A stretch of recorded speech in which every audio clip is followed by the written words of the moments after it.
오늘 함께 읽은 하나님의 말씀은 신약성경 사도행전입니다. 신약성경 사도행전 6장. 제가 가진 성경은 신약성경 196페이지입니다. 196페이지입니다. 6장 1절에서부터 7절까지 함께 읽도록 하겠습니다. 다 찾으셨습니까? 자, 함께 읽겠습니다. 그때에 제자가 더 많아졌는데 헬라파 유대인들이 자기의 과부들이 매일의 구제에 빠짐으로 히브리파 사람을 원망하니 12사도가 모든 제자를 불러 이르되 우리가 하나님의 말씀을 제쳐놓고 접대를 일삼는 것이 마땅하지 아니하니 형제들아 너희 가운데서 성령과 지혜가 충만하여 칭찬받는 사람 7을 택하라.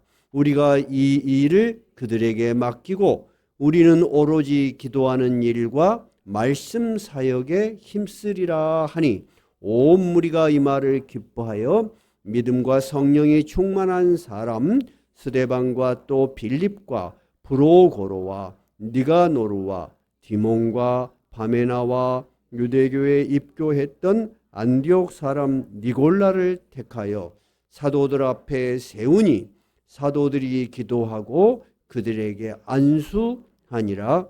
하나님의 말씀이 점점 왕성하여 예루살렘에 있는 제자의 수가 더 심히 많아지고 허다한 제사장의 무리도 이 도에 복종하니라. 아멘.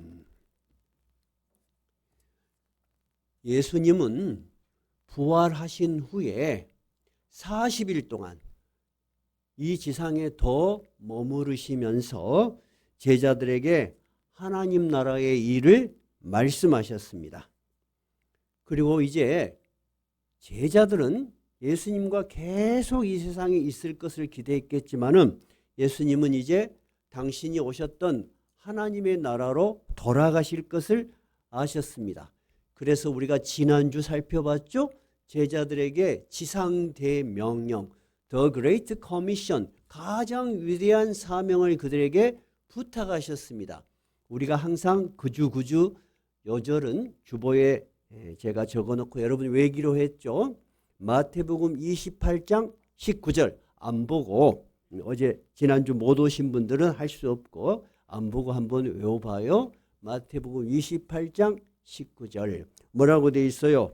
자, 보니까 그러므로 너희는 가서 모든 민족을 제자로 삼아 아버지와 아들과 성령의 이름으로 세례를 베풀고 내가 너희에게 분부한 모든 것을 가르쳐 지키게 하라. 볼지어다 내가 세상 끝날까지 너희와 항상 함께 있으리라. 이렇게 사명을 주셨다.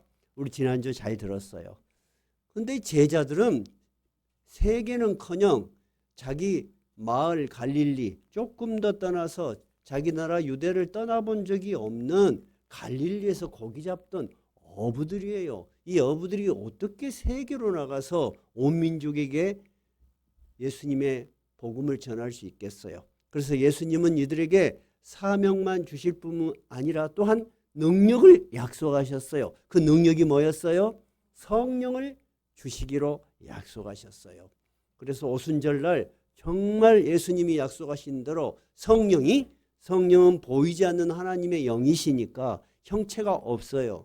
근데 정말 특별하게 제자들에게 성령을 실감할 수 있게끔 바람 소리 같은 귀에 들리는 그리고 눈으로 볼 수 있는 불길 같은 것들이 막 나타나서 한 사람 한 사람 위에 다 머물러 막 이렇게 떠도는 거예요.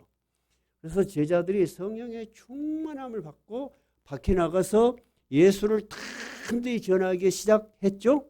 그것이 교회 시대가 시작된 것입니다. 예수님이 없는 가운데 주의 제자들이 하나님의 말씀을 전파하기 시작한 거예요. 그래서 그 예수를 믿는 무리들이 다 모여서 예배도 드리고 하나님의 말씀을 전파한 거죠. 그래서 이 세상에 교회 시대가 시작한 거예요. 여러분, 교회라는 뜻이 뭔 뜻이라 그랬어요? 교회라는 것이, 이런 건물은 교회가 아니에요. 건물은 예배당, 장소일 뿐이에요. 교회는 하나님의 부르심을 받은 자들의 모임, 예수를 나의 구주로 고백하는 자들의 모임.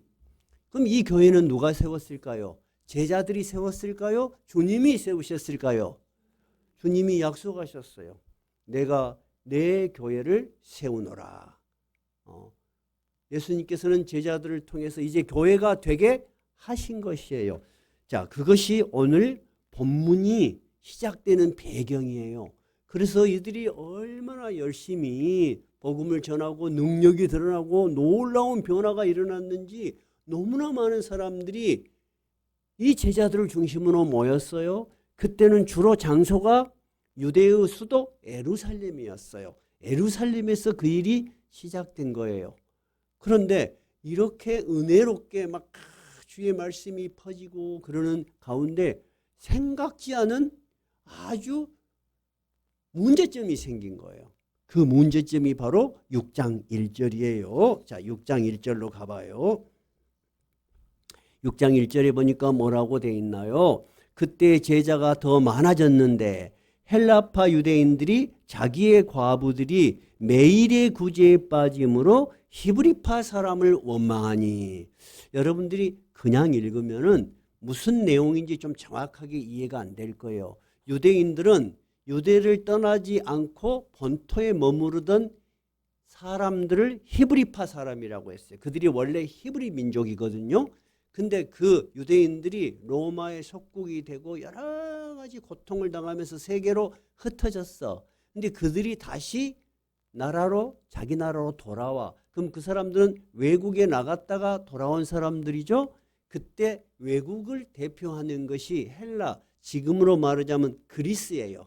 그래서 외국에 나가서 살다가 거기에서 태어날 수도 있고 여기에서 살다가 나갔다가 다시 돌아오든지, 한마디로 지금 말로 말하자면 외국물 먹은 사람들, 이런 사람들을 헬라파 사람들이라고 했어요.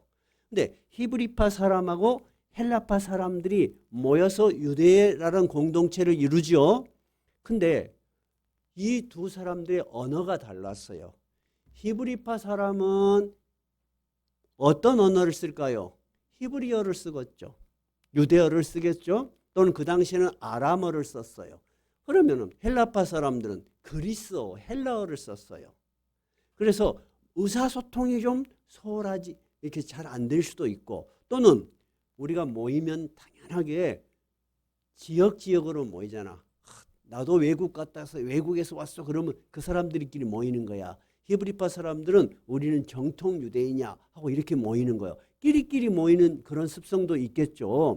교회도 여러분 그래요. 교회도 우리가 주의를 기울이지 않으면은 새로 오신 분들에 대해서 주의를 좀 못 기울일 수 있어. 왜? 친한 사람들이 눈에 잘 들어와 갖고 언니 동생 하다 보면은 이제 온 사람들이 좀 소외될 수도 있어. 그죠? 또 어떤 교회가 외부에서 교인이 왔어. 그러면 기존에 있던 교인들하고 외부에서 온 교인들하고 잘 합류가 돼요. 아무래도 조금 좀 어색한 점이 있어요. 어색한 점이 있죠. 다 그런 문제로 교회가 시험 들어. 그런데 이 두 파가 어떤 문제가 있었냐면, 이때 사도들이 막 능력을 베풀고 주님의 말씀이 막 힘있게 전파되니까 사람들이 회개하고 예수님 앞에 나와서 자기의 소유물들, 밭이든 집이든 내놓기도 하고 헌금을 많이 하시는 분들도 있었어요. 그러면 이 헌금이 들어오면 사도들은 이 헌금을 가지고, 그 당시 2000년 전 일이니까 대부분 어려웠어요. 생활들이. 저희들이 어렸을 때도 어려웠어요. 그래서 가난한 사람들이 많았습니다, 교회에. 그리고 고아원의 아이들도 많았고 그랬어요, 진짜로. 그리고 목사님들도 사례비를 다 못 드리니까 어떻게 했어요? 엄마들이 밥을 할 때 쌀을 한 공기씩 따로 모아놨어. 그래갖고 한 달에 한 번씩 쌀을 다 들고 교회로 가더구만. 어렸을 때 보니까. 가갖고 교회 가서 전부 다 쌀을 모아. 그래가지고 돈 대신 쌀도 좀 드려. 기초적인 생활은 되시라고 그렇게 했어요. 시골은 그런 거 외에는 별로 없죠. 어쨌든 교회의 역사가 여러분 제가 하고 싶은 이야기는 2000년 전부터 지금까지 오면서 많은 상황이나 문제점이 있었다 없었다? 있었다는 것을 우리가 이해해야 돼요. 그것을 알아야지 우리가 좀 더 폭넓은 신앙생활을 할 수 있어요.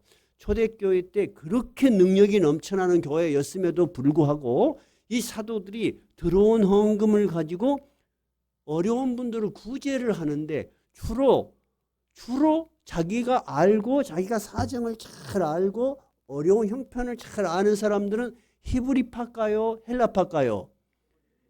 히브리파야. 왜냐하면 사도들이 다 정통 유대인들이거든.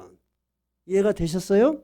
그러니까 자기들이 잘 아는 사람 형편을 잘 아니까 먼저 도와주죠. 우리가 교회 생활을 하지만 저 어렵습니다 하는 교인들 없어. 다 교회에 오면은 그런 내색을 안 하셔. 그러죠? 그러니까 모를 수가 있겠습니까? 그러니까 자꾸 이 구제를 하는데 누가 빠지는 거야? 헬라파. 외국에서 있다 온 사람들이 빠지니까 불만이 생기는 거야. 그래서 하나님의 말씀을 듣고 예수님을 나의 구주로 고백하는 성도들임에도 불구하고 교회 내에 분열이 생기기 시작한 거예요. 그것이 오늘 본문이 시작하는 배경이에요. 그런데 이 12사도가 이 문제를 인지를 했어요. 아, 문제가 여러분 생길 때 처음부터 알까요? 아니면 문제가 더 깊어져서 밖으로 드러날 때 알까요? 밖으로 드러날 때 알죠. 그러니까 이 문제가 상당히 깊어졌다는 거예요. 여기저기서 불만이 나와. 우리처럼 이렇게 조직이 있겠어요? 뭐 있겠어요? 아무 조직이 없는 거야. 그때는 오직 누구만을 바라보는 거예요? 12사도만 바라보는 거예요. 지금 예수님은 안 보이는 교회 시대니까 현실적으로 모든 불만이 누구한테 가겠어요? 12사도에게만 가는 거야. 왜 그러냐면 그 당시는 공식적으로 권위와 인정을 받는 제도라는 것 자체는 12사도밖에 없으니까. 그래서 이 12사도가 긴급하게 회의를 했어요. 다 모입시다. 우리 내부에 지금 이런 문제가 있는데 이거 그대로 두면 심각한 문제가 될 수 있을 것 같습니다. 그렇게 모였어. 그런데 우리가 아까 제가 말씀드린 것처럼 이런 교회 내에 문제가 있으면 문제를 느끼고 자기한테 그 갈등이 생기는 사람들, 왜 교회가 이렇게밖에 못하지 하고 불만이 있는 사람들은 이런 생각을 할 수가 있어요. 이 교회는 뭐가 없다라고 느껴요? 사랑이 없다. 그리고 누구가 문제야 이렇게 이야기를 해. 여러분 그럴 수 있어요. 그런데 사도들은 그렇게 이해하지 않았어요. 그렇게 이해를 하지 않고 이 문제가 왜 생겼는지, 두 번째 어떻게 대처를 해야 좋을 건지 사도들이 모였어요. 여러분 사도들이 모여서 서로 얼굴만 쳐다봤을까요? 회의를 했을까요? 회의를 했겠죠? 그것이 오늘날의 당회입니다. 이 사도들은, 사도라는 말은 직분이 아닙니다. 사도의 원래 뜻은 보내심을 받은 자라는 뜻이에요. 주님의 제자 중에서 예수님께 직접 택함을 받고 예수님께 가르침을 받고 부활까지 본 사람들이 특별하게 우리가 사도라고 불러요. 우리 모두가 세상 속으로 보내심을 받았으니까 우리도 사도의 역할을 해요, 안 해요? 하죠. 근데 우리는 사도라고 안 불러. 그분 12분을 특별하게 존중하는 의미로 우리가 사도라고 부르는 거예요. 근데 이 사도들이 다음에 교회를 세워나갈 거 아니에요? 그죠? 교회를 세워나가서 이 사도를 대신해서 이 교회를 감독할 사람들, 이 사람들을 세워요. 이 사람들을 바로 성경에서 장로라고 하는 거예요. 그리고 요한 2서 3서에 보면 요한 사도는 자기를 장로라고 불러요. 자, 오늘 사도들이 모여서 회의를 했다는 것은 지금의 교회 입장에서는 누구가 모여서 회의를 한 거예요? 장로들이 모여서 회의를 한 거예요. 그것이 바로 당회의 시초예요. 그래서 우리가 교회에서 당회에서 모여서 하는 결정을 존중해 주고 또 권위를 인정해 주는 거예요. 이해가 되셨죠? 오늘 제가 이 본문을 여러분에게 말씀드리는 것은 지금 1월 달에 들어서 저희가 연속적으로 하던 강의 설교를 안 하고 주제를 딱 잡아서 한 번, 두 번, 오늘 세 번, 다음번 네 번 하고 이제 주제 설교는 안 할 거예요. 첫 번째는 뭐를 했어요? 우리가 예수를 왜 믿어야 하는지, 예수를 믿으면 우리가 어떻게 되는 것인지를 우리가 생각해 봤어요. 누구든지 그리스도 안에 있으면 누구다? 새로운 피조물이야. 시호야 좀 더 저쪽으로 가라. 은지도 좀 저쪽으로 얼굴 잘 보이게. 오케이. 더 오케이 됐어. 그러니까 우리가 예수를 믿으면 새로운 사람, 새로운 생각, 새로운 목표, 새로운 소망으로 사는 거예요. 옛날하고 똑같을 수가 절대 없는 거예요. 두 번째는 뭐였어요? 그런 제자들에게 너만 예수 믿지 말고 사명을 주셨어. 그 사명이 온 민족을 제자로 삼아라. 너희들도 예수님의 제자가 된 것처럼 이제 너만 믿고 너만 편하게 살라 그러지 말고 이 귀한 복음을 전해서 저들도 제자가 되도록 해라 하는 거예요. 오늘 세 번째는 뭐예요? 그렇게 해서 뭐가 이루어진 거예요? 교회가 이루어졌어요. 교회 속에서 생기는 문제, 교회의 사명과 직분이에요. 자, 오늘 교회에 분명히 성도들이 모여서 크고 뜨거운 성령의 감동이 있었지만 문제가 생겼어. 이 문제를 사도들은 어떻게 이해했는가? 2절 한번 봐봐요. 12사도가 모든 제자를 불러 이르되 우리가 하나님의 말씀을 제쳐놓고 접대를 일삼는 것이 마땅하지 아니하니 형제들아 너희 가운데서 성령과 지혜가 충만하여 칭찬받는 사람 7을 택하라. 우리가 이 일을 그들에게 맡기고 우리는 오로지 기도하는 일과 말씀 사역에 힘쓰리라. 사도들은 뭔 생각을 했냐면은 이 교회가 무슨 일을 가장 1번으로 생각해야 되는지 우선순위를 생각한 거예요. 우리가 교회가 됐든 사회의 기업체가 됐든 가정이 됐든 중요한 것은 일의 우선순위예요. 무엇이 먼저 중요한 것인가. 그 우선순위가 바뀌면 엉망진창이 되는 거예요. 사도들은 교회에서 제일 중요한 건 뭐라고 회의를 통해서 결정했어요. 자, 기도하는 일과 말씀 사역이 가장 중요해. 교회의 본질이요. 우리 교회도 개척교회에서부터 지금까지 가장 중요하게 생각하는 것이 말씀을 전하고 여러분에게 말씀으로 양육되게 말씀으로 여러분을 길러내는 것이 제일 중요해. 근데 말씀은 누가 우리에게 하시는 거예요? 하나님이 우리에게 하시는 거예요? 그러면 기도는 왜 중요해요? 우리가 그 말씀을 듣고 하나님께 아뢰는 거야. 그래서 우리는 말씀과 기도를 통해서 하나님과 우리가 교통하는 거예요. 찬양은 뭐라 그랬어요? 곡조가 붙은 기도야. 찬양을 부르실 때 곡조를 가사를 생각하고 부르면 굉장히 은혜가 되고 기도가 돼요. 큰 기도가 돼요. 깊은 기도가. 그래서 교회에서는 이 예배를 통해서 말씀과 기도와 찬양을 다 할 수 있는 거예요. 그래서 예배가 소중한 거예요.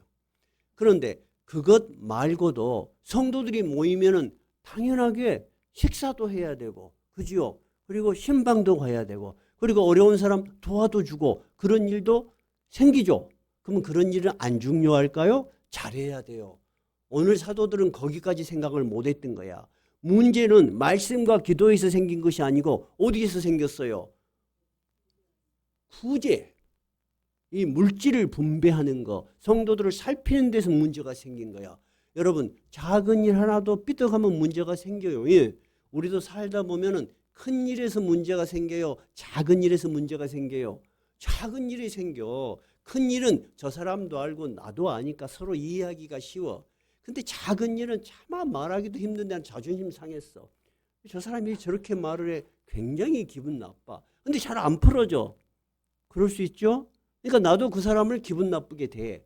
그러다 보니까 점점 안 좋아져. 그런 일이 굉장히 많아요.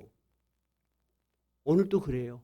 근데 사도들은 이것을 작은 문제로 생각하지 않고 이 문제를 어떻게 하면 잘할 수 있을까? 그래서 가장 중요한 일에 우리는 전념하자. 우리는 말씀 사역과 기도에 전념하고 나머지 일들은 아무나 하는 것이 아니고 어떤 사람에게 맡기자. 3절에 보니까 성령과 지혜가 충만하여 칭찬받는 사람 7. 자, 성령이 충만하다는 것은 세상적으로 존경받는 사람이 아니고 교회에서 하나님의 말씀으로 훈련되고 하나님의 말씀을 사랑하고 하나님이 살아계시고 역사하신다는 것을 분명히 믿고 이 일을 하나님의 일이라고 생각하는 사람들, 그런 뜻이에요. 성령이 충만하다는 것은. 그래서 신앙생활을 오래 해서 직분을 맡은 사람들은 굉장히 사람들이 침착하고 지혜로워요. 그래서 세상에서도 존경을 받는 거죠. 두 번째는 지혜가 있어야 돼. 어떤 일을 해결할 때 어떤 지혜가 있어야 돼. 세 번째는 사람들 속에서도 칭찬을 받아야 돼. 근데 그 사람이 칭찬을 받는지 안 받는지 우리가 어떻게 알 수 있을까요? 어떻게 알 수 있냐면 투표를 하면 알아요. 그렇게 말 없는 사람들도 참 저 사람은 그 일을 하면 좋아. 그래서 공동의회에서 3분의 2의 찬성을 받아서 안수집사가 되는 거예요. 이것이 오늘 안수집사의 시초예요. 여기서 집사를 뽑았다는 것은 우리가 말하는 집사님이 아니고 안수집사님. 지금 현대교회에서는 안수집사를 어떻게 뽑아요? 교인들의 추천을 받거나 당에서 추천해서 공동의회에서 3분의 2의 찬성을 얻었다는 것은 칭찬을 받는다는 거야. 근데 어떤 사람은 자기가 굉장히 헌금도 많이 하고 잘한다고 생각하는데 교인들의 3분의 2를 못 받아서 평생을 안수집사를 못 해보는 분도 많아요. 근데 그분은 어디에 걸리는 거야? 자기는 아니다고 생각하는데 사람들 속에서 인정을 못 받는 거야. 그래서 여러분, 교회라는 것이 여러분이 생각하는 것보다 호락호락하지 않습니다. 여러분. 다 보는 눈이 있고 또 하나님께서 그렇게 사람을 들어 쓰셔요. 그래서 성령과 지혜가 충만하고 칭찬받는 사람 7명의 이름이 다 거론이 돼 있어. 그러면 기독교 역사에서 최초의 순교자는 누구예요? 스데반이요. 그 사람은 사도요? 아니요. 집사야. 여기에 뽑힌 집사야. 그러니까 얼마나 그분들이 성령과 은혜가 충만한 사람이었는지 우리가 알 수 있어요. 제가 오늘 세 번째로 말씀드리는 것은 여러분 이 교회가 몇 명 되지 않는 것 같지만은 이 교회의 조직을 허락하시고 인정하시고 인도하시는 분이 누구시라고? 성령님이시오. 주님이 세우신 교회이기 때문에. 자, 그래서 그들이 7사람을 택했어요. 자, 그랬더니 6절 봐봐요. 6절. 그냥 자, 성도들이 뽑았어. 그랬더니 6절 한번 읽어봐요. 사도들 앞에 세우니 사도들이 기도하고 그들에게 안수하니라. 사도들 앞에 이제 뽑힌 사람이 나왔어. 그러니까 사도들이 전부 모여서 머리에 손을 얹고 안수를 해. 그래서 안수 집사라고 하는 거예요. 근데 여러분 왜 안수를 해요? 왜 안수를 하죠? 안수의 의미가 뭐예요? 제사장에 우리가 구약시대에 제사를 드릴 때 자기가 잡아온 그 짐승에게 다 손을 얹어. 그건 뭐예요? 나의 모든 죄가 이 짐승에게, 이 제사 양에게 가는 거죠. 달리 말하자면 사도가 된 것은 누가 그들을 사도로 인정하고 훈련시켰었어요? 예수님이 시키셨죠. 하나님께서 성부, 성자, 성령. 오늘 예수님이 제자들에게 하신 명령, 너희는 누구의 이름으로 세례를 주고 아버지와 아들과 성령의 이름으로 세례를 주고 삼위 하나님의 능력이 우리에게 임하신 것처럼 이 안수 집사들 위에도 임하게 하옵소서 하고 공식적으로 인정하는 거예요. 그것이 안수 집사예요. 그것이 눈여겨볼 것은 여러분 잘 봐보세요. 그렇게 하라고 예수님이 시켰나요? 아니면은 사도들이 스스로 생각하고 결정했나요? 어때요? 이 본문을 보니까 어때요? 예수님이 얘들아 안수집사를 세워라 그랬어요? 아니면은 사도들이 이 문제를 보고 전부 모여서 회의를 해서 대책을 세우고 안수집사를 세웠나요? 전자 같아요? 후자 같아요? 한번 손 들어봐요. 전자 같다. 없어요? 후자 같다. 그러면 여러분 그것이 하나님이 인정하신 일이란 걸 우리가 어떻게 알 수 있을까요? 그것이 바로 7절입니다. 7절. 그렇게 했더니 7절 한번 읽어봐요. 하나님의 말씀이 점점 왕성하여 예루살렘에 있는 제자의 수가 더 심히 많아지고 허다한 제사장의 무리도 이 도에 복종하니라. 하나님의 말씀이 점점 더 왕성해졌다는 것은 영어 성경은 스프레드, 말씀이 다 널리 퍼졌다는 거야. 한번 생각해 봐요. 어떤 교회가 네 분이 있어갖고 막 갈등이 있어. 교인들이 예배를 드리고 나서 마음이 무겁고 막 상처가 돼 교회에 오면 그런 교회가 여러분 세상 속으로 다 널리 퍼질까요? 아니면 모임은 즐겁고 기쁘고 은혜가 충만해서 여러분이 밖에 나가서 이 교회를 막 알려. 그런 교회가 더 널리 퍼질까요? 후자죠. 지금 그 이야기예요. 이 초대교회에 문제가 없어지면서 모두가 행복해하고 기뻐하고 하나님의 말씀으로 은혜를 많이 받으니까 이 교회에 대한 소문이 퍼졌다 그 말이에요. 심지어는 누구도 예수를 믿으러 오더라. 제사장, 예수님을 십자가에 매달았을 때 아주 중추적인 역할을 했던 그 당시 종교 지도자들마저 야 여기에 뭐가 있나 보다 하고 제자가 되기 위해서 왔더라. 이것이 본문 말씀이에요. 이제 본문 말씀은 충분히 이해되셨죠? 제가 오늘 이 본문을 여러분에게 말씀드리는 것은 우리는 항상 신앙이라는 것을 성경에 있는 좋은 말씀으로만 이해를 해요. 맞아요. 좋은 말씀 중요해요. 근데 여러분 이 말씀이 기록된 것은 지금으로부터 언제적 일이에요? 2000년 전 일이야. 2000년 전 그때하고 2000년이 지난 이 사이에 수많은 일들이 교회에 있었을까요? 없었을까요? 있었어요. 그것을 교회의 역사라 그래요. 교회사 굉장히 중요해요. 근데 정통으로 공부를 안 한 사람들은 교회사를 몰라요. 아예 공부도 안 해요. 그리고 그냥 신비한 이야기만 갖다가 신비하게 하는 거예요. 여러분 교회는 신비한 곳이에요. 그러나 오늘 일어난 일은 신비한 일이 아니에요. 우리가 살아가는데 생길 수 있는 모든 곳에 생길 수 있는 문제예요. 교회도 그런 문제 생길 수 있고 가정도 생길 수 있고 그러죠? 심지어 사랑하는 부부 사이에도 갈등이 생길 수 있어요. 그죠? 이럴 때 우리는 남을 탓하고 불평하고 불만할 것이 아니고 어떻게 해야 되겠어요? 지혜롭게 이 문제를 잘 대처해야 되는 거예요. 오늘은 사도들은 어떻게 대처를 했어요? 사도들이 전부 모였어요. 교회는 문제가 생기면 그러면 누가 1차적으로 대처를 제일 잘해야 되겠어요? 당회가 제일 잘해야 돼요. 그래서 당회의 책임이 굉장히 큰 거야. 그래서 저는 당회원 한 사람 한 사람을 소중하게 생각하고 또 당회원을 세울 때도 하나님이 분명하게 그런 인도하심을 주셔요. 우리 교회 당회원들 너무 훌륭하셔요. 저는 늘 존경하는 마음이 들어요. 그런데 여러분 이 당회원들이 제일 처음 한 게 뭐예요? 2절 한번 봐봐요. 어떻게 했나요? 12사도가 모든 제자를 불러 자기들만이 해결한 것이 아니야. 자기들이 생각을 했지만은 누구의 의견을 물은 거야? 모든 제자의 의견을 물은 거야. 이때 제자라는 것은 뭐냐면 세례를 받은 사람들입니다. 예수의 이름으로 세례를 받은 사람들. 오늘 예수님의 이름으로 세례를 받은 모든 교인들이 모여서 뭐를 해요? 공동의회를 하는 거야. 그래서 공동의회가 시작된 거예요. 공동의회는 뭐냐면 몇 사람의 지도자가 자기들끼리 결정해갖고 자기 마음대로 해버려. 이것은 여러분 교회의 모습이 아니에요.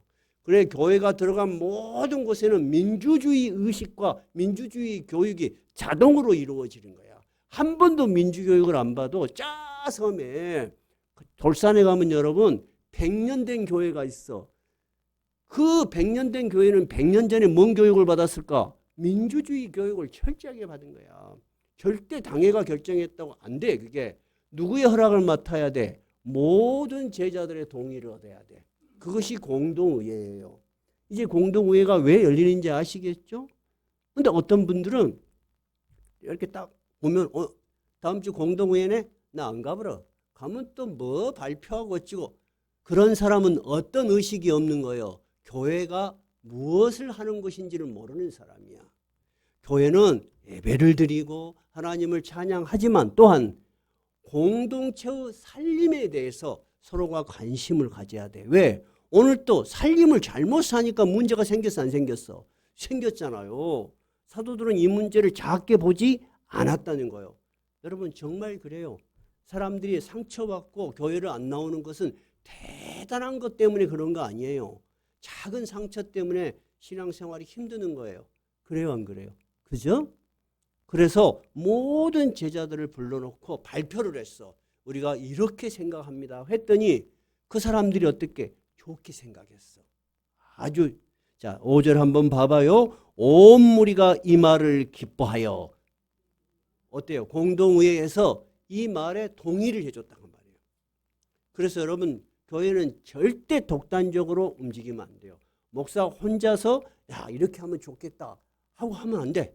항상 장로님들하고 상의해야 돼. 저는 아주 작은 일도 상의해요. 제가 상의를 해보고 내린 결론은 뭐냐면 내가 10이라는 생각을 하고 장로님들하고 상의를 하면 항상 15가 돼서 돌아와. 뭔가 새로운 생각을 줘. 그래서 나도 웃음이 나와. 야, 이 상의 잘했다. 상의 안 했으면 큰일 날 뻔했네. 여러분 개인이 똑똑하다고 생각할 수도 있어요. 근데 여러분 우리는 많은 사람 중에 한 사람이야. 사람들은 생각을 많이 모으면 아주 훌륭한 생각을 할 수가 있어요. 그죠? 바로 여러분 교회가 그런 일을 하는 시작점이 돼야 되는 거예요. 신앙생활도 마찬가지요. 그래서 제가 제일로 위험하게 생각하는 목사는 어떤 목사냐 하면은 자기가 영적인 능력이 있다고 생각하는 사람들. 그 굉장히 위험해요. 사도들은 영적인 능력이 없었어요? 엄청났어요. 그러나 그들은 그렇게 생각 안 했어요. 이 제자들, 주님의 이름으로 세례받은 자들에게 자기들의 생각을 발표하고 검증하고 또 그들의 동의를 받아서 7명의 집사를 세웠더니 하나님이 기뻐하시고 하나님의 말씀이 널리 퍼지게 하시고 두 번째 심지어 반대하던 제사장들도 이 도를 듣기 위해서 오더라. 이렇게 성경이 기록되어 있는 거예요. 오늘 공동의회가 열리는 의미를 아시겠죠? 그래서 우리는 되도록이면 이 공동회의가 지루하지 않도록 일주일 전에 미리 사전 모임을 갖습니다. 안수 집사님, 장로님들이 다 모여서 우리가 다 검토를 하고 여러분에게 발표를 하는 거예요. 그럼 여러분들은 듣고 좋습니다. 의결, 찬성합니다. 또는 할 말이 있습니다.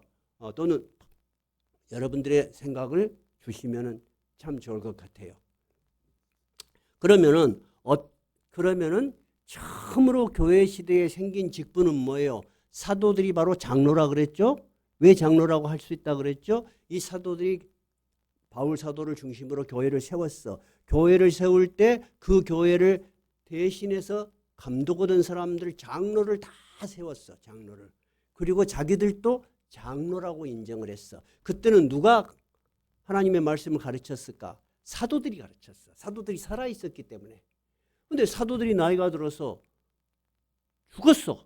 또는 대부분이 순교를 했어. 그러면 누가 가르쳐야 되겠어? 이제 없는 거야. 그래서 장로들 중에서 말씀을 가르치는 것을 전념하는 장로가 따로 구분돼서 교육을 받기 시작했어요. 그것이 목사가 된 거예요. 그러니까 목사도 장로예요. 네. 목사는 장로 중에서 말씀 전념하는 장로고, 그러면 나머지 장로들은 이렇게 관리를 하고 다스리는 치리 장로라고 해요. 해보세요. 치리 장로. 그래서 장로는 말씀을 가르치는 분도 장로고 치리하는 분도 장로인데 따로 구분해서 목사는 가르치는 것을 전념으로 한다. 자, 목사님은 가르치고 기도하는 일에 전념한다면 교회를 살피고 돌보는 일은 누가 하도록 사도행전 6장에서 나왔다고요? 안수 집사님. 그래서 이 두 개는 성경에가 기록되어 있는 직분이야. 그래서 이 두 개의 직분을 항존직이라고 해요. 해보세요. 항존직. 항존직은 뭐냐면 어디에서나 교회가 있다면 이런 조직은 있어야 합니다. 있을 필요가 있습니다 하고 인정하는 거야. 자, 그런데 한번 생각해 봐요. 점점 교회가, 그 당시에도 그랬겠지만 점점 교회가 커져가면서 남자 교인이 많아요? 현실적으로 여자 교인이 많아요? 여자 교인이 훨씬 많네. 근데 남자들이 여자들 신방하기도 어려워. 형편을 물어보기도 어려워. 점점 필요에 의해서 여성 안수 집사에 해당하는 분들이 필요하게 된 거야. 그게 바로 뭐예요? 권사예요. 그래서 권사는 성경에 있는 직책이 아니고 교회사가 발전되면서 제도 속에 들어온 거예요. 그래서 이 안수 집사에 대해서는, 권사에 대해서는 여성들을 돌보는 안수 집사와 같은 역할을 해. 그래서 권사님이 생긴 거예요. 근데 제가 이야기했죠. 2000년의 역사 동안에 많은 제도들이 생겨나면서 어떤 교회는 권사도 안수 집사하고 똑같이 항존직이다, 꼭 있어야 된다, 그렇게 말하는 교단이 있고, 어떤 교단에서는 권사를 인정하지만은 이거는 있어도 되고 없어도 되는 임시직이다, 이렇게 말하는 교단도 있는데 둘 다 정통 교단이에요. 그것은 큰 차이가 없어요. 그 다음에 서리 집사라는 것이 있어요. 서리 집사는 뭐냐면은 항존직이 아니고 그 교회에서 1년마다 임명을 해. 1년마다. 근데 그 집사님이 성실히 열심히 했어. 그럼 다음에도 또 임명을 해. 1년마다 하는 임시직이 서리 집사야. 서리 집사는 뭐냐면은 모두가 장로가 되고 모두가 권사가 되고 모두가 안수 집사가 될 수는 없잖아요. 그죠? 서리 집사는 충분히 교회를 위해서 봉사할 수 있는데 아직은 그 위치에, 거기까지 봉사하기는 아직 그런 연륜이 덜 된 분들이 임시로, 교회 직분이 없는 것보다는 직분이 있는 게 훨씬 본인의 신앙생활과 교회를 위해서 유익한 거예요. 그래서 교회가 그런 직분을 드리는 거예요. 이해가 되셨죠? 그런데 현대 교회에서 왜 이런 직분이 문제가 되냐? 교회들이 이 직분이 무엇을 하는지를 깜빡 잊어버리고 또는 잘못 이해하고 직분자를 세울 때 부담이 되는 헌금이나 교회에 지나친 봉사를 요구하므로 그들이 힘들고 이 본래의 정신에서 멀어져요. 그러니까 자꾸 문제가 되어버려. 다른 교회는 볼 게 없어요. 우리 교회는 그런 일이 없어요. 그러니까 우리 교회에서 세워진 직분자들은 외적인 것, 그가 가진 재산, 그가 가진 뭐 세상적인 능력, 이런 것이 아니에요. 오직 성경에 입각해서 우리가 이 직분을 드리는 것이고 또 그런 절차를 행하는 거예요. 자, 그러면은 공동의회에서 선출에 의해서 뽑는 분들은 누구예요? 장로님. 두 번째, 안수집사. 그 다음에 권사님까지는 공동의회에서 뽑아요. 서리집사는 그렇지 않고 당회에서 결정해서 임명하면 되는 거예요. 이해되시죠? 그러면 하나님께서는 왜 이렇게 직분을 허락하셨을까? 그것만 한번 살펴볼 거예요. 에베소서 성경, 신약 성경이에요. 에베소서 314페이지예요. 에베소서 4장 11절.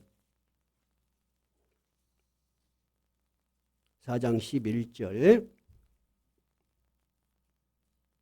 12절 한번 같이 읽어볼게요. 시작. 그가 어떤 사람은 사도로, 어떤 사람은 선지자로, 어떤 사람은 복음 전하는 자로, 어떤 사람은 목사와 교사로 삼으셨으니, 자, 이렇게 다양한 직분을 주셨으니 목적 12절. 이는 성도를 온전하게 하여 봉사의 일을 하게 하며 그리스도의 몸을 세우려 하심이라. 무슨 말이냐면 이렇게 직분을 통해서 어느 한 분이 교회에 오시면 이분이 신앙이 잘 성장하도록 도와주고 어려운 일이 없는가 살펴주므로 그 성도를 완전하게, 온전하게 양육한다, 그런 말이에요. 그러니까 여러분, 새로운 분들이 오시면 관심을 가지고 잘 돌보아 주셔야 돼. 그것이 우리의 사명이야. 그 다음에는 그분도 다음에 어떻게 하도록 봉사의 일을 하게. 그분도 신앙이 자라서 남을 도울 수 있을 정도까지 우리가 관심과 사랑을 가져야 된다요. 그렇게 해서 결국은 무엇을 하는 거요? 그리스도의 몸을 세우려 함이라. 우리는 다 그리스도에 달려있는 몸이야. 여러분, 우리가 인간의 몸을 가지고 있지만 손가락 하나 아프면 안 아파요? 아파요. 엄청 아파. 발가락 하나 아파도 아파. 그렇죠? 그러니까 우리는 그리스도의 몸으로서 어느 한 군데도 아프지 않고 고통당하는 일 없이 그리스도 몸 안에서 정말 하나님의 축복과 은혜 속에서 기쁘고 감사하게 살 수 있도록 하기 위해서 교회가 존재하는 거예요. 그래서 예수님께서도 제자들에게 마지막 본을 보이신 일이 있어요. 어떤 본을 보이셨어요? 예수님이 마지막으로 자기가 행동으로 본을 보여주셔서 뭐예요? 제자들의 발을 씻어준 거야. 발을. 그러면서 내가 너희에게 본을 보여준 것 같이 너희도 이와 같이 하라. 그 말은 우리는 사도로서 예수님 당시에 높은 자가 되는 것이 아니다 그 말이야. 모든 사람에게 가장 낮은 자로 봉사하는 자다. 섬기는 자다. 너희들이 나의 이 사랑을 기억하고 교회에서 직분을 감당하라는 거예요.